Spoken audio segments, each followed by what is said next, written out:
Libertarian is. I hear that all the time. Let me tell you what a libertarian is. Libertarian is someone who says you can be as liberal or as conservative as you want to be. Just don't force others to be like you. Got it. That's what we are all about. We are all about long-term solutions, not short-term solutions. We're all about changing culture, not just changing law. Law, we have to remember something. At the end of almost every single law is a guy or a gal with a gun who will put you in a cage. And if you don't want to go in that cage, he or she is going to kill you. That means you only use law when it really matters, not just because I'm angry, not because I don't like you, not because you should do some activity I think you shouldn't do, or whatever the case may be. It's only for important things like life and liberty and property and things like that. That's when you use violence. That's when you use force. That's what libertarians are all about.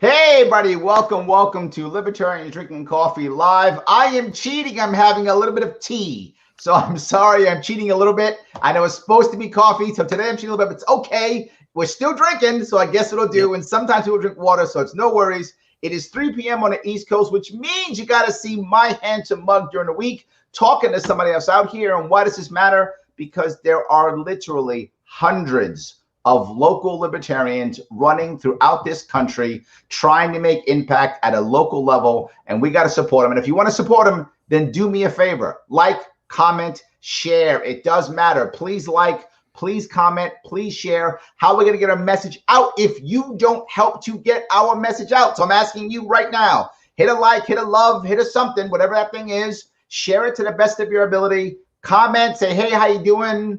Tease me about my shirt. I don't care. Whatever it is, get those algorithms going. It does matter.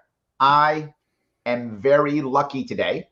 I have with me the man, the myth, the legend, the man himself from, I live in New York City. So from upstate, which is like anything north of like 200th Street in the Bronx, from upstate New York, the man himself, Keith Price. How are you, sir?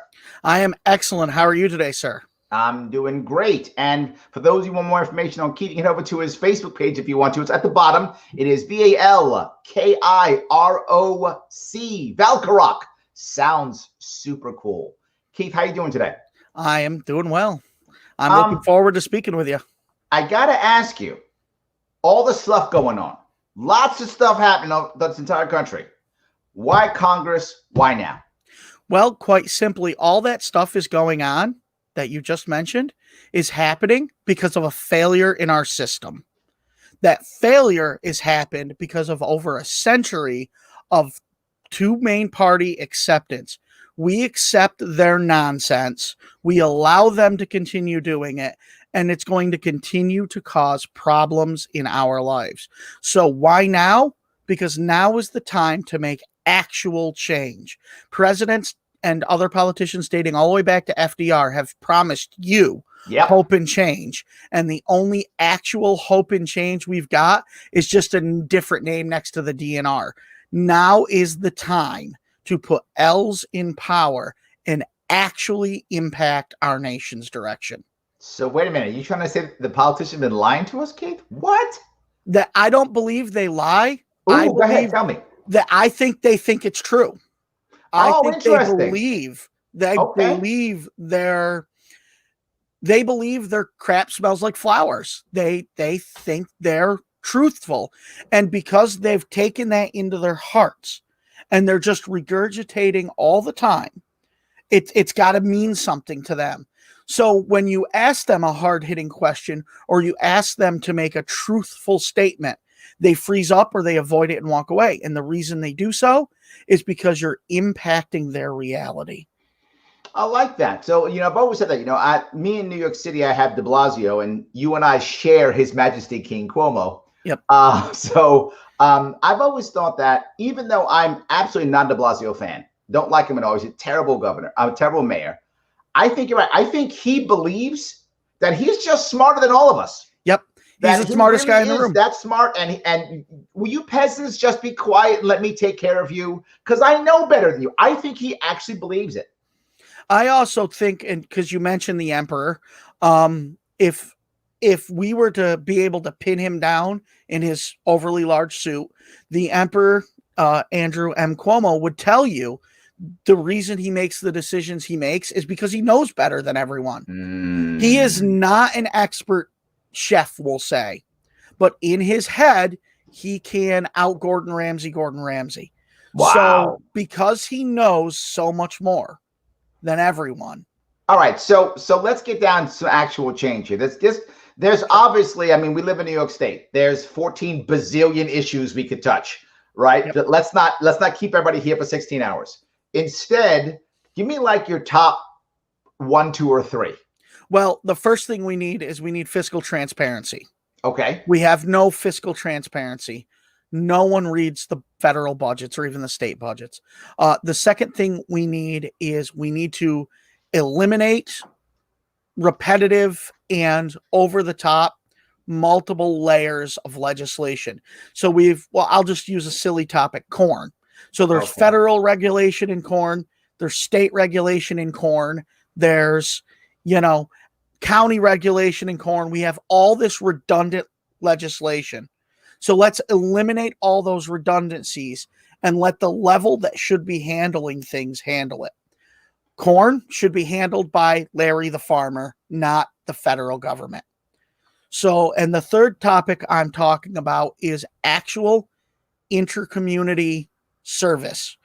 Intra-community service. Okay. Yep. Hold on. I'm writing down. ICS, intra-community service. Oh, I like this. Keep going. Yep. It is where instead of the federal government coming in, FEMA's a great example. FEMA comes into a disaster area and takes over and says, we need to do a bunch of stuff. We need to pour in a bunch of federal dollars, but they never take a moment to go, let's talk to Bob who lives here. Sure, absolutely. So instead of having this big omni service come in and make decisions, why don't we say, Bob, what does your community need? Jeff, you're right next to Bob. Jeff, what does your community need? Larry, you're right next to him. So you three tell us what you need, and Keith, we'll go from there. I'm the expert. But you're not the expert. I know better than you. I work for the government. I know better than you. But time and time again, we've seen that is simply not the case. You are correct, my friend. Social Security. Need I say more? Yes. So let me go back to the first one, though. Sure. The transparency piece. Yes. How do you expect, and it's a serious question, how do you expect the average congressman, if you win, you're going to be a congressman, right? So how do you expect yourself or anybody else to read the massive budgets? By streamlining them, by eliminating all that ridiculous, crazy spending, by fixing the taxation or eliminating it, in my opinion, and by simply holding our government accountable. What we need, and I know how this is going to sound, is we need accountants. We need people who actually know how to handle money. Hold on. So you're saying you want accountants to be congressmen? I would love accountants. I would love all kinds of Americans to be congressmen, not the same batch of recycled individuals. Okay. All right. So everyday experience. So how do we? I love the idea that we actually read stuff, right? Not the old what was it? Nancy Pelosi said years ago, that famous one. We have to pass it before we know what's in it. Yep. Right, or something like that. I'm probably misquoting it, but it's something like that. The question becomes, though, how do you get someone to do that as a congressman? How do you get them? How do you know they've done it, right? I could just say, yeah, I read it. And it's a 3,000-page bill budget. I didn't read it, but I read it. How do we encourage or get someone or know they even read it? Well, first step, we eliminate 3,000 pages. We bring it down to 3 pages. We also eliminate. This is Herman Cain. Before he passed, he said that. Yep. We also eliminate redundancies in our budgeting by reducing government involvement in programs they don't need to be involved in. For example, I'll just take one topic. Okay. What if we eliminated 13 pages from the federal budget on Planned Parenthood? Okay. If the federal government stayed out of Planned Parenthood, there's 13 pages of the federal budget gone. So that means no more time discussing and debating on the House floor monies allocated to Planned Parenthood. And they're just the topic I'm using. And cronies. and cronyisms and kickbacks to certain Planned Parenthoods. And all of that creates free time. And all of that free time means you can actually do your job as a representative. You can speak to your constituency in your district. You can hear what they have to say. You can take it back to Congress, and you can say, these are the areas we need to work on. Not all right. So the transparency piece, you mean more than anything, is the people actually reading it. And then the individual, I'm assuming you'd also want us to read it too, right? I think every American should have access to a bill prior to its passing. Absolutely. Maybe not in a hard paper form, but we have amazing technology. We're doing this today. Why can't you or I pull something up, read it, and be able to maybe even ask questions in a digital forum? We have the technology, but we also have 80-year-olds. I love it. What I'm saying, though, is right now, if I'm a congressman, right, you're going to be a congressman coming up here. Yep. You're going to have what, about 700,000 people, give or take, you represent? Yeah, somewhere in there, about 800,000. In that area, right? So let's say that just 10% care, right? Yep. Just 10%, for sake of argument, actually care and want to do stuff. That's 70,000 people who inundating are going to you. care about a bill. Yep. But at least you're giving individuals an opportunity to have an opinion. It's not the greatest system. It's not the greatest system, but it's a step in the right direction. We have been staying in place or moving backwards for so long that this would at least give people a chance to have a voice. Got it. Okay. All right. I think it's challenging. Could be done. I like the idea. Let's move from transparency, because your transparency is different than a lot of people. That's why I'm glad I heard that. Yeah. Let me move to the redundancy piece. This to me seems even more challenging, to tell you the truth. My worry becomes, if you move to the redundancy piece, how do you know which ones are the right ones? That makes any sense, right?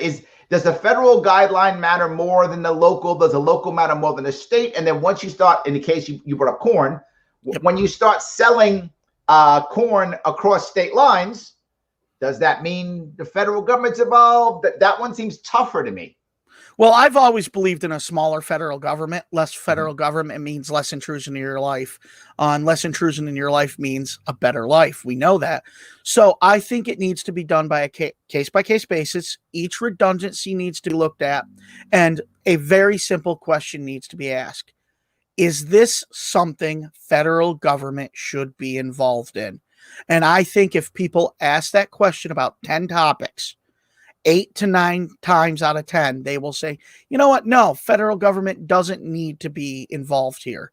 But doesn't fear make the individual want more Big Brother, right? I mean, I think if you look at COVID as an example, the fear of COVID, so many people have been like, why isn't the federal government waving its magic wand and making us all safe again? Well, because we've been indoctrinated for 100+ years to believe the federal government can stab you with a knife, but then say, don't worry, I'll pull it out and stitch you up. We've been told that without them, we cannot function. And the reality is, if we did not have them, to some extent, we would function just fine. It would be and I quote, the career politicians wouldn't be millionaires anymore. They'd have to have real jobs and real opinions. So people have become dependent on the federal state, the big brother, because they've been indoctrinated. And they've been indoctrinated because all those who are in power fear to lose their power. Emperor Palpatine. I like that. Well, I got a couple comments I want to bring up from the transparency piece. One guy says, Ben says, you actually spend all your time raising money instead. Well, that the people won't be helping the congressperson, his opinion, the congressperson won't be out, helping out the people. They'll be raising more money to be wealthy. Yeah. And that's part of the problem. Right now, Congress is in break. Why is Congress in break until after Labor Day? Well, because originally congressmen and women were farmers, doctors, teachers, lawyers, bankers. They had to go home. They had to have time to travel home. Well, it's a full-time job being done by part-time individuals who spend all this time at home. What are they doing at home? They're raising money for their next campaign. So what if we said, instead of raising money during that time, We either A, have you here in the Capitol working for the people you support, or B, when you're there, you need to be working. You're not off the clock when you're in your constituency. Town hall meetings, open office hours, just like we have when you go to college. Come to my door. That again. Wow, you are asking for a total culture change of our Congress. Well, but that's what we need. And the reason we need that is because it hasn't worked. We've been doing the same thing for 100 years, and it hasn't worked. It has hurt the American person every step of the way. Now, someone else brings up this transparency piece is different. So you got people like talking about it now. So if you get it, if it's transparent, everyone can look at it.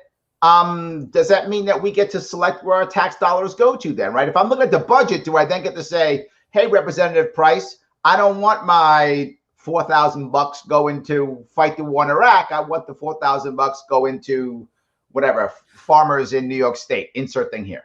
I think, well, first of all, we should not be in any war. But more importantly, I think every taxpayer should have a voice in where their tax dollar goes. I think we should cut off a whole bunch of taxes. I'm an anti-tax kind of guy. But when we do take in money, every voter should at least say, hey, I don't want my tax dollars going to corporations or special interest, or I don't want my tax dollars going to charity. Federal government should never regulate charity. So I think the voters don't have a loud enough voice. Are you saying that they get to say it, but it has authority, or just so the congressperson hears it? I think it has to be both. The congressperson has to hear it, and they have to say, this is important to me. This is what gets me reelected, is listening to the individuals. Will you make everyone in an 800,000 person district happy? Absolutely not. It might be 50-50. But if you can make some of the people happy most of the time, or most of the people happy some of the time, you'd rather have the first. So I'm going to do my best to make people happy and represent them appropriately. Well, this guy brings up, he says, you're never going to convince very low market value people to get on board with self-empowerment. They already know that they can get away with being takers instead of being producers. I'm not sure I go that far, but I get his point. His point is, if I can say, oh, my power is to give Keith to, put money where I want it. Well, I want Keith to put money into my pet project, right? If I'm a farmer who farms dairy cows, I want you to put it in dairy subsidies or insert thing here, right? Whatever is for me. I want the government to give me the money. That's what I want. But again, the government should have such a limited role in this. We're not talking trillions of dollars. We're not talking billions of dollars. So by reducing government involvement, there aren't going to be these huge amounts of money flowing. So I can't invest. I'm sorry, Larry. I'd love to invest in your bridge project, but we don't. It is a cool bridge. We don't take in that kind of money anymore. I can help you find a community group in which you can raise the funds for your bridge, but I can't dispense that kind of money because we're not in the business of being a federal bank anymore. All right, so then let me ask you I guess the key question. This is a massive culture change, and it takes one step. Yep. What's the first step to this? Not even the redundancy piece, unless that's the first step. But what's the first step to this idea of this transparency? What's the first? What's the first thing we do to start moving towards this? Elect Larry Sharpe. Elect Keith Price. Elect libertarians. Elect non-system individuals. I'm not going to mention their names, but there is a Democratic presidential ticket right now that might seem new and exciting, but it's a retread of a retread of a retread of a retread. Elect people outside of those boxes. I truly do not care if you are left, right, center, up, down, anything. If you keep putting the same people in power or the same cookie cutters in power, you will have the same results. So the very first step, elect Larry Sharpe when he runs, elect Keith Price when he runs, elect anyone who is not part of that system. I like it. Okay, that's good. You got people going on this one. All right, so let me then go. So you're looking at culture change. Yes. Let me then go to what's affected our culture heavily recently, and that is the COVID crisis. A lot of people have different, ideas and concepts on COVID. Tell me what yours is. Well, first and foremost, I believe we have the resources as the nation. We have the CDC and other things to look at COVID and other potential crises in the medical field. We also are one of the greatest countries when it comes to technology and science and medicine. What we need to do is we need less government speech and more experts who actually are educated in their positions in the communities, because we've made COVID a national thing, and it is, but it really starts at home. What you need in the city is different than what I need up here in Tioga County. In Tioga County, 80% of our COVID cases, which is a lot, came from one nursing home. So they're reporting to the governor. We're reporting to the governor. We have all these cases in a county, and he locks up our county like he did with the state and says, Tioga's a hotbed. The reality of it is Tioga was not a hotbed. There were 4 cases outside of that one nursing home, and they were individuals that had been to that one nursing home. So the biggest mistake we made was we turned to the state and the federal government and said, fix this, please. We needed to start at a community level. We needed the hospital in your neighborhood or your nearest hospital to take action. We needed local individuals to take action. And then you move up. We started at the top and we're hoping it trickles down. We needed to start at the ground and support people from the bottom up. I see. So as a congressman, yes, now you've got this. Yep. Right. You've got the mistakes that were made at our state level, national level, local level, and most of the mistakes were waiting, right? Yep. Waiting for someone to fix this and not us doing it ourselves. That was one of the biggest problems we had, right? Yep, exactly. But now you have it. It's in your pocket now. I'm sorry, it's in your hands. Now, here you go, Keith. Welcome. So there you go. What's the first step? The first step, like I said, is to have communities handle things. But as a congressman, the first step I would do is during these breaks, congressional breaks, or prior, it's a national emergency. I would say, okay, DC, I have a problem at home. Okay. I'm going to go home. I'm going to talk to the people in the neighborhoods and in the counties of my district. And I'm going to come back here and I'm going to tell you what we need from you. I don't need federal government intervention. What I want is you to be ready to respond when I've put together a to-do list, a needs list. And if each community could do their own to-do list, their own needs list, and we stop painting the whole state of New York with the same brush, we would have had a better response. But we can do better. We have the technology. So I have a question that James brings this up. The idea of you said about electing accountants. He brings this idea of electing scientists. Yeah. Right? You said you want more scientists. You want less government people. How about scientists? I want less individuals who have been part of the same system and more free-thinking individuals. I know President Trump ran several years ago on, I'm an outside-the-box guy. The simple fact of the matter is he has been playing politics for 2 or 3 plus decades. Maybe not in public, but you can follow him, you can read, you can listen to some of the things he's done. He's been playing politics. We need individuals interested, even if their opinion doesn't match mine. We need individuals interested in advancing America, making our country strong, keeping it good, keeping conservative constitutional values.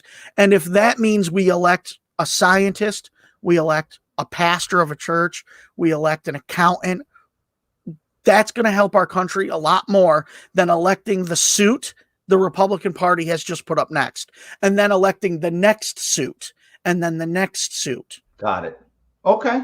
So let me then move to the next thing. We're talking about electing Republicans, Democrats. Big controversy right now. Mail-in voting. World's going to end if we do. World's going to end if we don't. Right? Doesn't matter what you're on one side. If you lean left, world's going to end if we don't. If you lean right, world's going to end if we do. Either way, world's going to end. Can you tell me the truth? Is the world going to end? Oh, the world's not going to end. It's never. It's not an end of the world scenario. Okay. Yes, every American vote matters, and yes, I think mail-in votes are a way to go. However, I believe in a limited scope for mail-in votes. Senior citizens, those that are house-ridden, military individuals overseas. I think part of the prestige of being an American is being part of the election process, and that is going to the polling place and voting. However, if you feel unsafe and you want to do a mail-in vote, you should absolutely and positively have that right. However, we here in Tioga County did get a letter after the primary saying that something between 300 and 500 votes were displaced because of a mail issue. That's going to happen. There's a certain amount of risk whenever you do anything in life. Buy a gun, you've assumed a certain amount of risk. Eat sushi, you've assumed a certain amount of risk. Send in a mail-in ballot, you've assumed a certain amount of risk. If we had and do have transparency, honest elections, and assume a certain amount of risk, the mail-in ballot shouldn't be an issue. We will count the ones we receive. They'll be double counted by third parties, individuals who don't necessarily have a dog in the fight, and your vote will count no more or less than if I pull a lever, click a box, or fill in a circle. Every vote should count. But again, we assume a risk. Wow. So, okay. Yeah. Okay, I'll buy it. All right. You're kind of does that mean that should be the same for state level, federal, or both, or you don't care? I think it should be all elections. Okay. You should have the right to, if you want to mail in for school board, mail in for school board. You want to mail in for your fire department, mail in for your fire department. Me personally, I love voting in person. I see friends, people in the neighborhood I don't get to see too often. So I promote, if you feel safe voting, go vote. But if you want to mail in, mail in. So let me ask you, what kind of race are you running? 3-person race, 2-person race, 4-person race? There is a D and an R and myself. 3-person race. 3-person race. The Republican won the seat, held it for one term, and then lost it. And it's very important to note that in our district, the Republican that held the seat and then lost it, that district, 12 points. Went to Trump by 12 points. So Trump came to our district multiple times to campaign for her. And yet she lost the district that Trump won by 12 points. So this district is purple. This district is extremely purple. The simple fact of the matter is it was held by a Democrat for a real long time. Then the Republican, Trump wins it. She loses it. Now Brindisi's in. The Democrat, Anthony Brindisi, has made some people mad. You can't win them all. Mm-hmm. And right now, their big fight is she took money from Spectrum, and he vowed to take down Spectrum Cable. He's taking money, she's taking money, but back and forth, back and forth, back and forth. My position is no politician should be taking huge sums of money from giant corporations, because that's part of the broken system. Sure. So there are 3 of us running: a Democrat incumbent, a Republican who held the seat but lost it, and then, of course, myself, your third-party candidate. So what's your cool slogan, if you have one? Do you have a Medicaid for all or build that wall? I actually have 2 cool slogans we work with. Rights without rules. Rights without rules. You have creator-given and constitutional-given rights that you inherit the moment you're born an American citizen or a human being on the planet Earth. So you have these rights. And when government makes rules impacting or limiting those rights, they've gone too far. So rights without rules. And the second thing is we are building an arc. Okay. Arc. Acts of random kindness. If we take charity and community out of federal government, because they love to be in charity, they love to be in community. If we sort of slide the government out and we all do 1 or 2 acts of random kindness, we will build an ark. And when we build that ark, it will be big and there will be room for everybody, left, right, and center on our ark. So when the storm comes and the waters rise, our ark, because we've done acts of random kindness within our own community, that those acts will balloon to the state. There will be acts for the state, then acts of random kindness at federal level. Those acts will lift us up because we've got a great solid ark behind us. So we want to build an ark, and everybody's invited to do acts of random kindness with us. So building an ark and rights without rules. That is correct. The rights without rules one, isn't that telling people like chaos in the streets? Isn't that what? No rules? No. Doesn't that scare people? Are they like, oh my No. God, kid's crazy. He's going to kill us and Right. let people die. What I mean by rights without rules is I firmly believe in the Second Amendment. I own guns. There are firearms within reach of where I sit right now. If a rule is made that says we're going to come take your guns away, that is a rule. That's the rules I'm talking about. Okay.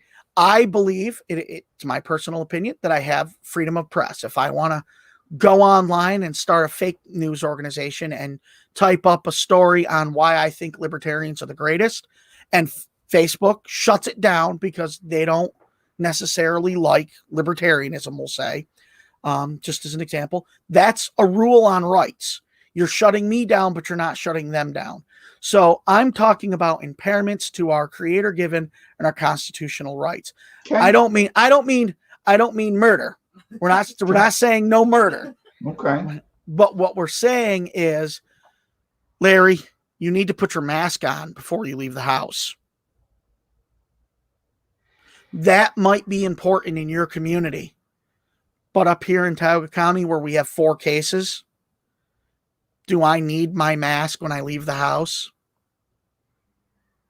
Okay. I see where you're going. Okay. So that and the ark. I like the ark because ark has another thing too. It's our new covenant, the ark of the covenant. Yeah, I've thought of that, but we got that too. Yep. You know, when we build an ark, when we do these acts of random kindness, regardless of whether you win an election or not, if you're a politician or a pastor, if you're a farmer or an accountant, if you hop on the ark, if you do one little act of random kindness, it helps someone. I like it. If you can improve someone's day, just once, just today, just one time, you can improve someone's day, then you've improved their life. That's going to allow them to do an act of random kindness. And one by one, by one, by one, we're going to have a better, stronger community. All right. So let me ask, how do you make impact now with everyone being so afraid, right? Everyone's afraid of COVID. They're afraid of the Democrats, afraid of Republicans. They don't want to come out, or maybe they don't want to give any money because of the response. Now they don't have a job. So many things that make this year harder.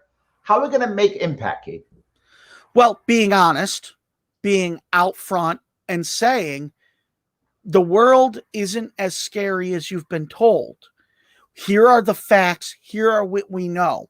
But also take it a step further. And I like to offer people, you can lead a horse to water, but you can't make them drink. I like to show people, if you don't want to believe what I say, here are some resources.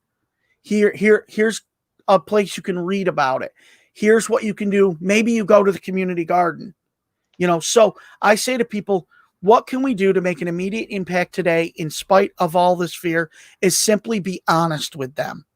Be honest with them, show them the facts without bias, without an agenda, and say to them, you need to make your own decision, because part of being a libertarian is protecting your first piece of private property. And of course, your very first piece of private property is your body, your mind, your soul.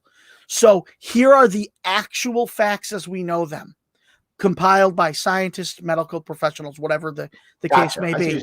And then make your decision based on what is best for you. Okay. All right.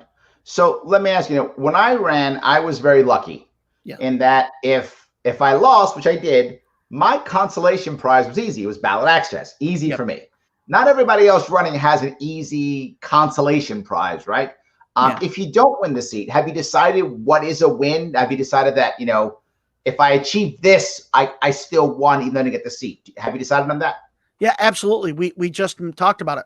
If I can continue to work toward rights without rules, then that is a win. And if I can get people within my district to build the arc with me, acts of random kindness, that will bleed into other districts and then other states. So for me, getting people on my arc, and it's not my arc, it's our arc. Getting people on our arc will be a victory, because that means we're doing good at so many levels. And by the way, there's room on the arc for the federal government, for the state government, but they're equal to every other citizen. They're not in charge on the arc. Everyone has a say on the arc. Everyone has a voice. Everyone has a role. All right. Well, let me, if anyone wants to jump on your arc, feel free to head on down to the bottom, facebook.com, Valkyroc, VALKIROC. Check out what Keith is doing, where he's going. Go check him out. If you live in the area, help him out. I mean, he needs people to do sine waves. He needs people to, you know, hang door hangers. He needs people to be out there to his events. He needs people to do social media for him. He needs all those things. He also needs cash. If you got some cash, you can give him some cash. You can do that. So cash or help, if you're in that area, if you're in New York State, you should be helping this guy out so he can start to build that arc. Absolutely. You want him to build that arc 100%. Keith, is there anything you want to bring up that we haven't talked about? Very briefly, one of the initiatives we've recently started is this concept, and I know it's a hot button issue with libertarians. They used to call it sex work. You mean they used to call it prostitution? Yeah. As a libertarian, I believe you should do with your body what you will. And I have gotten back and forths with my Democrat friends and my opponent. They say things such as, when it comes to abortion, my body, my choice. That's their plot line. Most Democrats say that. Yep. I have taken that. I no longer refer to it as sex work. It's just, it doesn't feel right. It doesn't fit right. It's body work. Body work. Yep. And if it is body work, it is your body, your choice. Because if that is an acceptable phrase for one aspect of quote unquote body work, why can we not apply that same standard across the board? So most people who are Democrats, most Democrats are pro-choice. Correct. Most Democrats are going to use my body, my choice, and that's true. So that flows with them. But a lot of Republicans aren't pro-choice. Some are, but a lot of Republicans are pro-life. So they're actually not going to say my body, my. Are we not dealing with them when it comes to this body work? Well, when it comes to abortion, the first thing we have to realize is it's not a federal government issue. I'm not advocating. I am not for or against abortion here at all. As a matter of fact, politically speaking, I have no position on abortion because it's not the government's business. Okay. It should be dealt with in your home or your place of worship, where you deal with those things. Okay. But what I mean is we need to repeal laws preventing, we call it prostitution. We need to destigmatize prostitution. We need to destigmatize pornography. And the reason we need to do that, and we need to get government out of those things, is because I believe if it is my body, my choice when it comes to abortion, then it's my body, my choice when it comes to making an adult video. Do I do it? No, I'm not sure anyone would want to see me do that sort of stuff. No, somebody does. Somebody wants everything, Keith. But exactly, that's where I was going to go. If someone wants to throw their money at me to watch me eat an ice cream sundae, then the government does not need to be involved. Yes. We just need to have a banking exchange. So body work, my body, my choice. If you don't want to make an adult movie, then don't do it. If you do want to make an adult movie, then do it. But part of this is the realization, the term consenting adults. Yes. I know it's become an issue right now. Consenting adults, 18 years and older, who can think clearly, who don't need a representative or a advocate, consenting adults making decisions. If I decide right now to get what we would call a prostitute, and I had intercourse with her and gave her money, I have broken the body worker. Yep, I would prefer we call him a body worker. Body worker. I put money on a dresser and she takes it. We have committed a crime. Her and I have intercourse. We hit record on a camera. We have made a movie, and I can pay her now. Actually, because you don't actually pay her. Your organization pays her because we have government involvement in body work, and they don't need to be there. God, yes. Once the government's involved, now it's okay. Yep. Yes. Yep. Absolutely. Good. I appreciate that. All right, guys. You want to hear more about him? No worries. Head over to Facebook.com. Val Karak are on the bottom of the screen there. Give this man some support. If you got some cash, good. If you got some time, good. He needs both.